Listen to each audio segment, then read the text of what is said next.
ঢাকা বিশ্ববিদ্যালয়ে ছাত্র রাজনীতি বন্ধের পাশাপাশি শিক্ষক রাজনীতি নিষিদ্ধেরও দাবি করেছে সচেতন ছাত্র শিক্ষকরা। তারা বলছেন, বিশ্ববিদ্যালয়ের উপাচার্যের পদ থেকে শুরু করে শিক্ষকদের সকল পদকেই প্রভাবিত করে এই দলীয় লেজুরবৃত্তি। গণঅভ্যুত্থানের পরও ছাত্র শিক্ষকদের দলীয় লেজুরবৃত্তি একইভাবে রয়েছে বলে ক্ষোভ তাদের। আরও জানাচ্ছেন সাইফুল জুয়েল। গেল বছরের জুলাই মাসে দেশজুড়ে সকল বিশ্ববিদ্যালয়গুলোতে গণঅভ্যুত্থানের দাবিগুলোর মধ্যে ছাত্র রাজনীতি নিষিদ্ধের দাবি করা হয় 17 তারিখে। এরপর থেকে বিভিন্ন বিশ্ববিদ্যালয় এই দাবি বাস্তবায়নে কাজও শুরু করে। গেল একটা বছর প্রকাশ্যে ছাত্র রাজনীতি মাথাচাড়া দিতে পারেনি ঢাকা বিশ্ববিদ্যালয়ে। তবে সম্প্রতি বিএনপির সহযোগী সংগঠন জাতীয়তাবাদী ছাত্রদল ঢাকা বিশ্ববিদ্যালয়ের কমিটি ঘোষণার পর আবারও নতুন করে আলোচনায় আসে ছাত্র রাজনীতি। অ্যান্টিব্যাকটেরিয়াল অ্যাডিটিভ যুক্ত সেরা ওয়াটার ট্যাঙ্ক বিশুদ্ধ পানিতে ব্যাকটেরিয়া জন্মাতে দেয় না।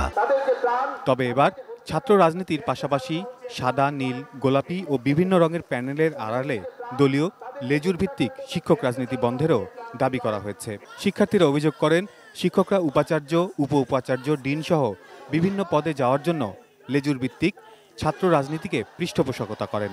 শিক্ষক রাজনীতি এটাও আসলে বন্ধ করতে হবে, তবেই শিক্ষকরা নিরপেক্ষ একটা জায়গা থেকে আমাদেরকে সাহায্য করতে পারবেন। জায়গায় পলিটিক্স থাকবে, কিন্তু পলিটিক্সটা প্রভাবটা কিরকম থাকবে সেটার উপর নির্ভর করে শিক্ষক রাজনীতি অথবা ছাত্র রাজনীতি থাকবে নাকি থাকবে না। শিক্ষার্থীরা দাবি করেন, শিক্ষকদের পৃষ্ঠপোষকতায় একই দলের বিভিন্ন গ্রুপ তৈরি হয়, যা রাজনৈতিক শিক্ষকেরা নিজেদের স্বার্থে কাজে লাগান। আপনাকে আগে মূল উৎপাদন করতে হবে। আমরা যদি মূল উৎপাদন না করে গাছে আগা কাটি, তাহলে তো গোড়ায় আসলে সমস্যাটা আমাদের এটা থেকেই যাবে। আমরা তো শিক্ষক রাজনীতিই চাই না।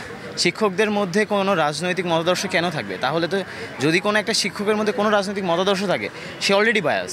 বিশ্ববিদ্যালয়ের সচেতন শিক্ষকরা মনে করেন, জাতীয় রাজনীতির লেজুর বৃত্তি বিশ্ববিদ্যালয়ের শিক্ষকদের দায় দায়িত্ব ভুলে সুবিধাবাদী হতে শিখিয়েছে। যদি শিক্ষক রাজনীতি করি, আমার সেই মোরাল ইয়েটা নাই, শক্তিটা নাই যে আমি আর ছাত্রদেরকে বলবো, বাবা তোমরা রাজনীতি করতে পারবা না। একই কথা ছাত্রদেরকেও এটা আইন করে নিষিদ্ধ করা যাবে না। ছাত্র শিক্ষক উভয়কে অর্থনৈতিক সচ্ছলতা যখন দেওয়া হবে, তখন রাজনীতি করলেও সেটা হবে আদর্শ ভিত্তিক ও দলীয় লেজুর ভিত্তিক রাজনীতি হবে না। বিগত সময়গুলোতে রাজনৈতিক মতাদর্শের বিচারে পরিবর্তন করতে গিয়েই বিশ্ববিদ্যালয়গুলোর স্বায়ত্তশাসন অর্থহীন হয়ে উঠেছে বলে মনে করেন শিক্ষক শিক্ষার্থীরা। তাই ব্যক্তির পরিবর্তনের পাশাপাশি সিস্টেমের পরিবর্তন জরুরি বলেও জানান তারা। Saiful Jewel, ATN news, Dhaka.